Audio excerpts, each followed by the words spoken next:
ターン廿日市。この番組は日本一の移民の街から日本一の共生の街へ、お互い様の心で在住外国人や社会的マイノリティと寄り添う一般社団法人エイジアンと廿日市市国際交流協会外国人相談センターの運営でお送りいたします。お相手はエイジアンの栗林克之と多言語相談のコウタです。よろしくお願いいたします。はい、始まりました。はい、今回でですね、52回目の放送となりました。長くやってますね。はい、続きましたね。なんとかね、放送時刻もギリギリでやってきました。はい、ですね、まずこの番組はですね、この後前半16時30分までは廿日市国際交流協会のコーナーで、その後後半はエイジアンのコーナーでお送りいたします。共通テーマは多文化共生です。はい、今回のスタジオは、月の光国際保育園の、望月力さんに来ていただいております。イエーイ、こんにちは。お待ちしておりました。ありがとうございます。はい、ちょっと軽く自己紹介お願いします。はい、社会福祉法人空で勤めております望月力と申します。月の光国際、実はこれ子ども園に変わりまして、子ども園です。保育園から子ども園に変わった、1園目と、2園目がフルムーンインターナショナル子ども園大野、そして3園目が大竹にフルムーンインターナショナル子ども園大竹という、園を開園しております。よろしくお願いいたします。はい、ありがとうございます。はい、いや普段ねラジオパーソナリティの、聞かせていただいております。ありがとうございます。はい、番組名を一応金曜日、お昼11時から12時までムーンヌーンチャンネルという、チャンネルと、3時から同じく金曜日ですね、毎月第1金曜日3時から4時まで、初カレッジという番組を2つ持たせていただいております。はい、素晴らしいですね。ありがとうございます。今日はねもうねラジオ慣れて大先輩ですのでね、そんなことはないです。もうねはい、楽しんでいきたいと思います。はい、ですね、それではですね、まずはですね、最初国際交流協会の廿日市からいきたいと思います。廿日市国際交流協会、廿日市でねアラソシエーション、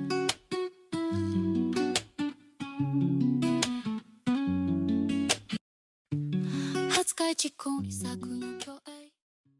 はい、ということで国際交流協会廿日市のコーナーをいきたいと思います。望月さんはですね、廿日市国際交流協会の会長もしていただいているということですね。ありがとうございます。今日はね国際交流廿日市国際交流協会ね、前半はモードカラーでですね、ちょっと濃いですね。はい、やっていきたいと思います。はい、ですね、まずこの、廿日市国際交流協会前半はですね、多文化共生コーナーといいまして、多文化共生や在住外国人にの、気になった、お話など、していきます。今日はですね、特別ですので、望月さんにですね、話を十分にしていきたいと思います。あと2つ目はニュースレター廿日市ブロッサムコーナーですが、こちらですね、廿日市国際交流協会の月刊開放誌ブロッサムから特集記事イベント情報などをお伝えいたします。エンディングではですね、今回ですね廿日市国際交流協会の、テーマソング記念テーマソングをですね、お届けしたいと思います。それではですね、まずは多文化共生の方なんですが、いつものですね、オリジナルソングですね、多文化共生っていう曲をですね、聴いてもらいたいと思います。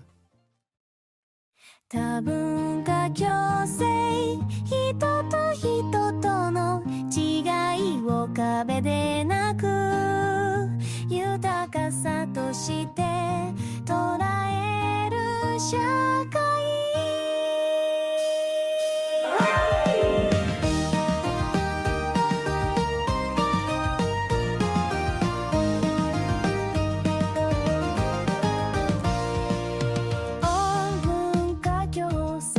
それは国籍や民族、言語、宗教、生活習慣、異なる文化的背景を持つ人々が互いの違いを尊重し合い、平等な立場で地域社会の一員として共に暮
はい、多文化共生マルチカルチャラリズム曲を聴いていただきました。いかがでしょうか。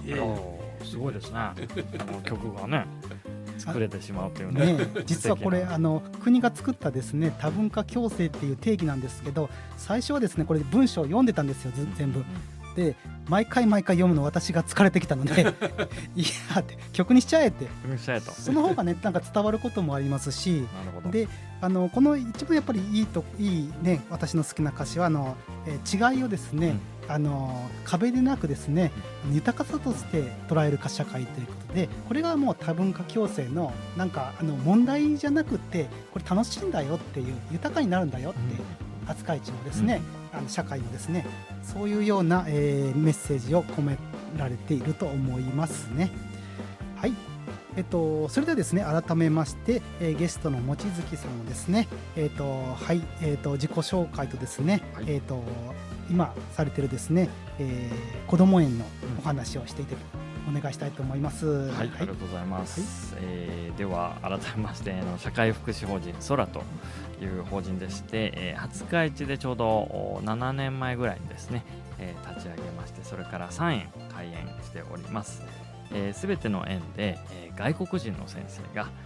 担任の先生としてですね、子どもたちと一緒に触れ合いながら、子どもたちは日本語をこう母語のように吸収していきますけども、英語も同じようにこう母語のように遊びとかですね、生活の中で自然と触れるので、やっぱりこうどうしても中学校とか高校になると英語を勉強しないといけないと、そうすると点数もつけないといけないので、そういうのがちょっとしんどくなってしまう、ケースもありますけど、うちの園の子どもたちは本当に遊びながら、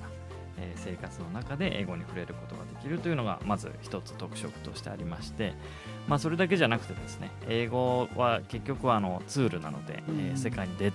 た時にやっぱりこう国際人として輝く土台がないといけないというところで、国際人として成長するための、プログラムを国際バカロレア教育というプログラムを認定をいただいております。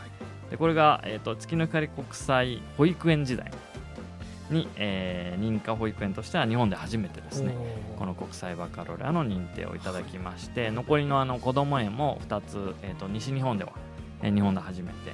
認定を受けたという経緯がありまして、その国際教育というのも、一つ特色としてございます。これスイスかどこかの資格ですかね。そうですね、はい、でこのバカロレアの認定された保育園にいるとどういいことがある。そうですね、この国際バカロレア自体は一番の普通って言ったらですけど、日本の認可保育園と、特徴がちょっと違うのが、やっぱりこう、例えば授業とかイメージしてもらうと分かりやすいと思うんですけど、やっぱり昔ながらの授業って先生が前に立って、生徒はいっぺんにこう自動的に、情報を受け取るような、先生が一方的に教えるみたいな、授業が多いと思うんですけど、この国際バカロレアで大事にしているのが主体性なんですね。子どもの主体性なので、子どもたちの興味関心をもとに先生たちが保育の内容を決めて、で子どもたちが例えば生き物について学ぶってなったら、やっぱり子どもたちが好きな生き物とかを、こう見つ探しに行ったりとかですね、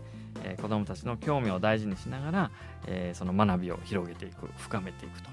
いうことを目標としているのがこの国際バカロレアの一つ、特徴としてあります。やっぱり国際バカロレアの、そういう認定をした保育園とかいうと、また次小学校、海外とか行くときもこの共通の認識といいますか、そうですね、この国際バカロレア自体はもうかなり世界中いろいろな国で取り入れられてますんで、例えば海外に留学するとなっても、この国際バカロレアを取り入れてる園とか学校であれば、スムーズにそのまま入学できますし、もともとはこの国際バカロレアっていうのはスイスから始まってるんですけど、もともとはこういろいろな国を転々とする方向けに昔センター試験ってありましたね、センター試験の、世界バージョンみたいなものでして、この国際バカロレアで、点数をある程度取っていると、その大学に入学することができる要件として認められるんですね。なるほどなるほど。あれですね、私も海外で留学するときとか、TOEIC とか TOEFL とかそうですね、ありますよね。日本の英検って言ってもね、なかなかね海外で言っても、大学行っても何これですけれど、TOEFL とかね持ってるとそのような感じのですね、国際的な技術を要するという。トーフルとかは英語力を、測るものですけど、この国際バカロレっていうのは本当にもう学習全般において、そういう大学の入学資格として認められるというものになります。例えば主体性をこの入れた授業をする時のやっぱりなんかこう工夫とかなんかそういうのって結構難しいですよね。これが難しいですね。難しいですね。いわゆるこう設定保育っていうんですけど、先生がこう設定して、今日はこれやりますよっていうのを先生が決めてやっていく方がはるかに簡単なんですよね。教科書通りとかなんかこうテキスト通りとかね、日本人の得意のようなね。そうですね。ただやっぱりこう子どもの主体性を大事にしようと思ったら、やっぱり子どもたちがどんなことに興味を持っているのかとか、その辺をまずきっかけを作っていかないといけない。でそこのきっかけを作るのに、例えばこう何気なくこう保育室のお部屋の片隅に生き物をちょっとポッと置いといてみて、それに対して興味を持ち始めたら、じゃあこの生き物ってどこから来たんだろうね、普段どんなところに住んでるんだろうっていうところからこう興味を広げていって、じゃあ卵から帰るときはどんな風になったろうとか、親はどうやって子供を育てるんだろうとかっていうところからこういろいろな学びを深めていくということをやっているような仕掛けなんかもいろんなところに、ちょっと写真ホームページから見させてもらったんですけど、こうなんか縄ばしごみたいなありますね。なんかそういうやっぱり施設で月のなんかお月様のマークがね、あったりとかですね、すごいなんかこうかっこいいっていうかね、明るい感じのですね、ああいうところでもいろいろ施設にも工夫を。そうですね、やっぱり外国人の先生もいるし、なるべくこう日の光がバーッと入って子どもたちが安心して過ごせるような環境っていうのは気をつけて作ったつもりです。なるほど、じゃあなんかその普通の保育園だったら運動会とかね、発表会とかよくやるね、あんなもやっぱちょっと工夫して外国の。そうですね、運動会はうちはミニオリンピックっていうんですけど、ミニオリンピックって言って、やっぱりこう、世界で、の要素をちょっと入れたりとか、給食なんかも世界の、メニューが出てきたりとか、そういうのもありますし、発表会もウィンターパフォーマンスっていうんですけど、2月ぐらいにやっぱり学んできたことをこの集大成として発表したりとかですね、そこにはやっぱり国際バカロレアのプログラムを入れながら、例えばこの、FM 廿日市の社長でもありました細川さんの、会社であるデリカウィングですね、デリカウィングさんに工場見学に行かせてもらって、生産について学んだことがあったんですね。なんで、やっぱりこうスーパーとかね、コンビニとかセブンイレブンに行くとやっぱりこうお弁当とかがありますけど、それお弁当がバッとそこにいきなり出てくるわけではなくて、やっぱりそこを作る過程があると。その過程のところをデリカウィングさんにお邪魔して、見させてもらったりとか、そういったこともしてきましたね。なんか世界の給食とか、そうですね、いいですね。なんか私も食べに行きたい。いや美味しいですよ。いいですね。楽しそうな。例えばどんな料理が？例えばガーナの先生とかいるんですけど、ジョロフっていうチャーハンみたいな、ジョロフライスですね。あります。私もガーナ行ったことがあるので、なかなか日本でガーナのね、なかなか日本で聞いたことないですからね。広島でもね食べれるところないですからね。そういうちょっと変わった普通のね、やっぱり保育園では食べられないようなものを提供したりとかしております。いいですね。やっぱりそういうね、いろんな文化をね、日本にいながらね、そうですね、触れれるっていうのですね。ちなみにこの望月さんが始められた海外ね経験とかあるので、そういうところからなんですか？そうですね、私自身、1歳でオーストラリアに移り住んでまして、5歳まで、そのままオーストラリアにいて、で1回日本に帰ってくるんですけど、その後また小学校3年生で、アメリカに行って、中学校1年でまた日本に帰ってくるっていう、ちょっと幼少期海外に住んでた経験があって、その時に割と、自分はあんまり勉強得意っていう感じはないんですけど、でも英語だけはやっぱりその環境にいると自然と友達と話をしたりとか、そういうのがあって、やっぱ日本人の方でやっぱ大人の方でも英語が苦手だと、なんで外国人の方に話しかけられるとすごいこわばってしまうっていうことも聞いてしまうので、悲しいなと思うんですよね。ですので、そういう少しでも英語に触れたりとか、外国の方と、接する機会が幼少期にあったら自然と英語を学べるし、やっぱり視野が広がる、国際感覚も育めるっていうところでこの立ち上げをしたということがあります。なるほどなるほどなるほど。いやもう私もですね昔本当にですね、私も海外にいたのは大学生になってから、で英語もね周りにあんまり話せる人がね、今はですね本当にねALT っていう英語のアシスタントの先生がいますし、宮島行けばですね、もう外国の人ねたくさんいますしね、本当にね今はさまざまなね英語のねテキストもありますし、番組もありますし YouTube でねいます。いろんな機会が本当にね恵まれてるなって羨ましいなっていうね、でなるべくねやっぱり若い時にですね、そういう文化、私もね大学生の時にそのカルチャーショックを受けてですね、海外に行ってね、こんな世界があるのかっていうね、なるべくね若い時とか小さい時にですねそういういろんな文化の人たちと触れ合うってね本当にね、いいことだと思います、ね、いい経験だと思います。それではですねこれからのですね、望月さんのこの目標とかですね、つまり3円もかなり、増えて今やっぱり大野でもすごい人気でそうなんですよ、おかげさまで、廿日市市でも第一希望で選んでいただける方が大変多くてですね、今ちょっと申し訳ないことにやっぱり入園できない方もたくさんいらっしゃって、でそれでもやっぱり入っていたいというお声をいただいているので、園をもうちょっと増やしていきたいなという思いもありますし、実は、廿日市でオープンした時も広島市とか大竹市とか違う市からぜひうちの市にもオープンしてくださいという保護者の方のお声もたくさんいただいたので、そういう意味でも園をちょっと広げていきたいというか、うちの特色を、もっともっといろいろオープンしていけたらなという思いはありますし、あとやっぱりどうしても、子ども園とかの段階なんで卒業するとですね、公立の小学校に行く子がほとんどなんですね、そうするとせっかく英語にたくさん触れていた、あるいは国際バカローで主体性が育っていた子どもたちがやっぱり公立に行くとちょっと窮屈に感じるというお声もいただいているので、そこの小学校とかですね、中学校高校に上がった時に何かしらそういった特色を続けられるような環境も整えていけたらなというふうに考えています。もうそれが連結してってね、そうですね、キャリアにねつながってるっていうね、感じますね。やっぱり帰国子女とかのね、方で子供さんとかでもすごいできるのに、あと外国人のねブラジル人とかこういう日本に来てる子もやっぱり漢字がわからないとか、その授業が難しいっていうんでシュンとなっちゃうけれど、英語の授業とかね、他のところにあった数学になったらねもう生き生きとしたりとかですね、そういうことでやっぱりねせっかくねそのね多文化で身につけた英語能力とか、そういう特殊なね特徴をですね、もう発揮できるようなですね、公立ね私立限らずですね、そういうような環境ってですね必要かなとね本当にね、思いますね。ありがとうございます。あと何か前半これで一応インタビュー最後なので何か最後のメッセージとかですね。そうですね、先ほどお伝えした、月の光国際こども園、フルムーンインターナショナルこども園大野大竹、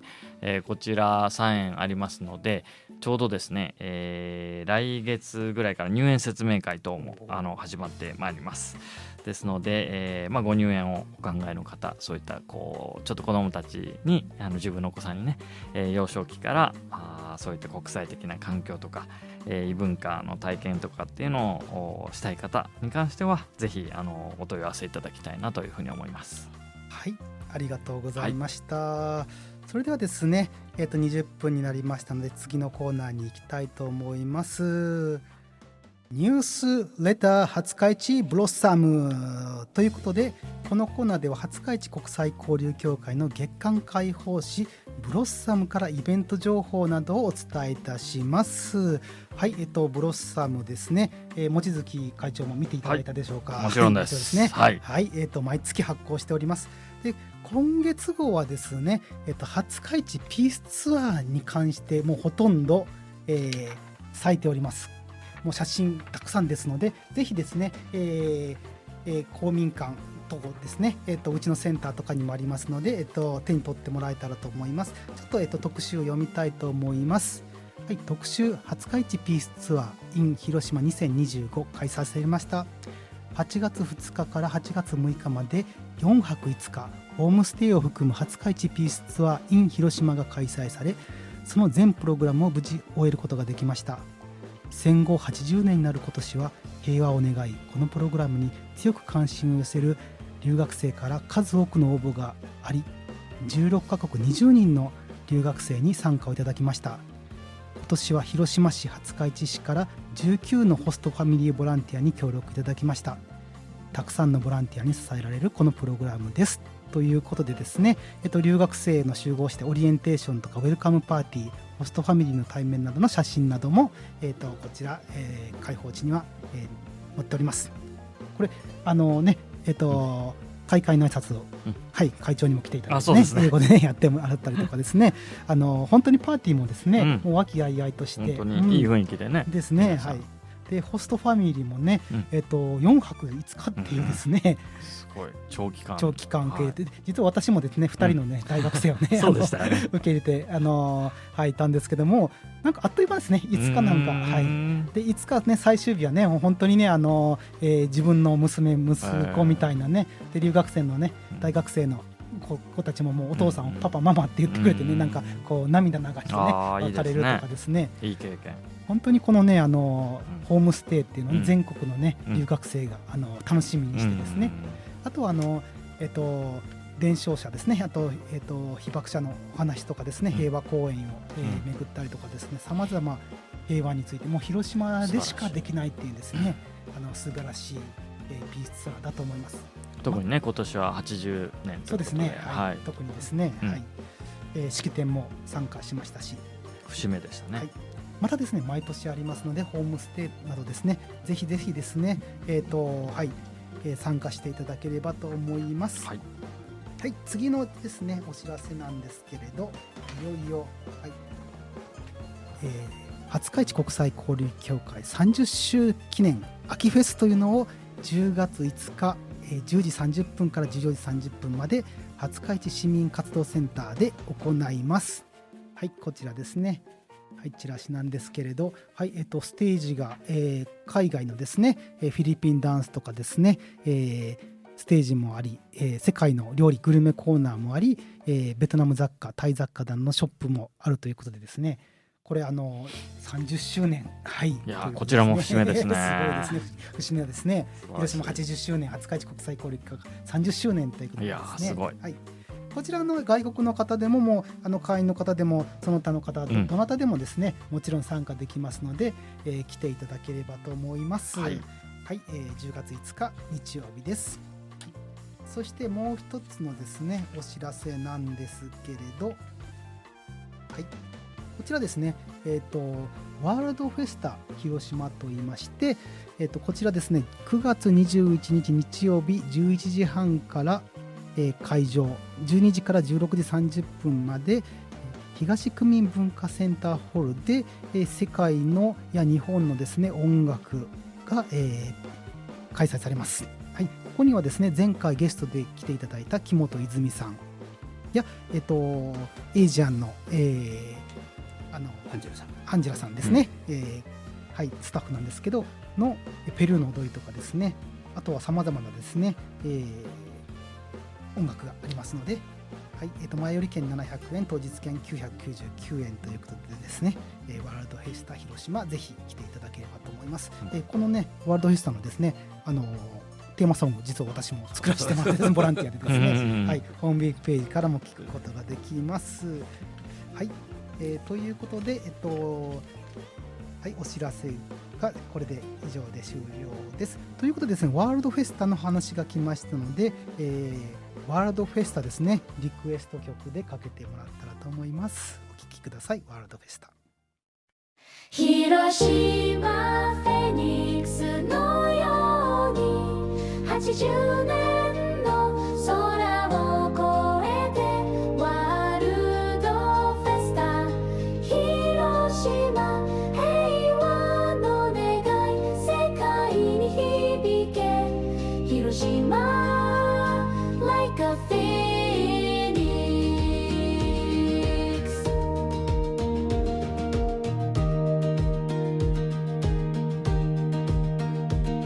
奪われた夢消え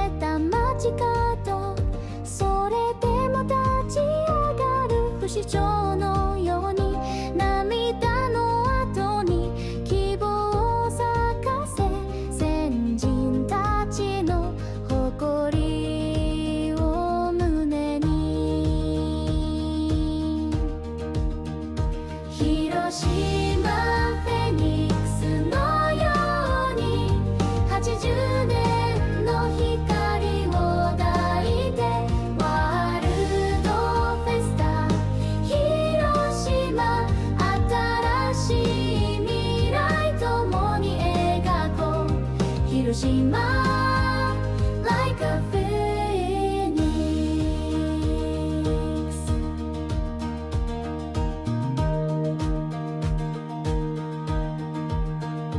やってはいけないこと忘れない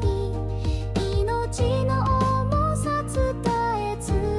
けて瓦礫の中から生まれた絆世界に届ける平和のメッセージ広島フェニックスのように80年の祈りを乗せてワールドフェスタ広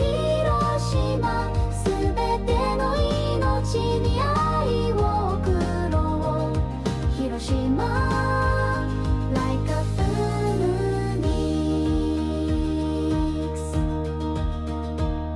広島 like a phoenix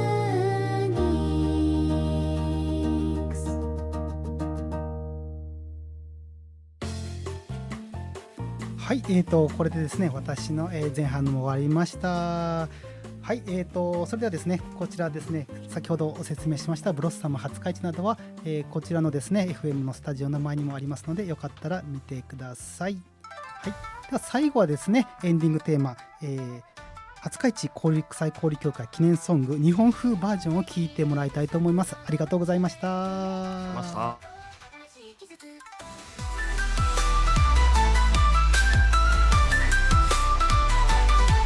小さな出会いが大きな輪になり笑顔がつながる世界の仲間たち言葉を超えて心で語ろうブロッサムのように広がる未来違いを認め合い歩き出す手を取り合えばきっと作られる廿日市市国際交流協会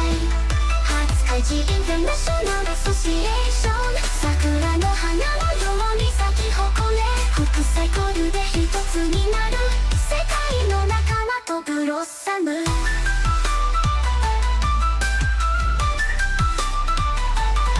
遠い国から届いた手紙優しい気持ちが心に灯る一緒に笑い一緒に学ぶ多文化の花が街に咲く夢からり合い歩いてゆこう未来へ続く希望の道を廿日市市国際交流協会廿日市インターナショナルアソシエーション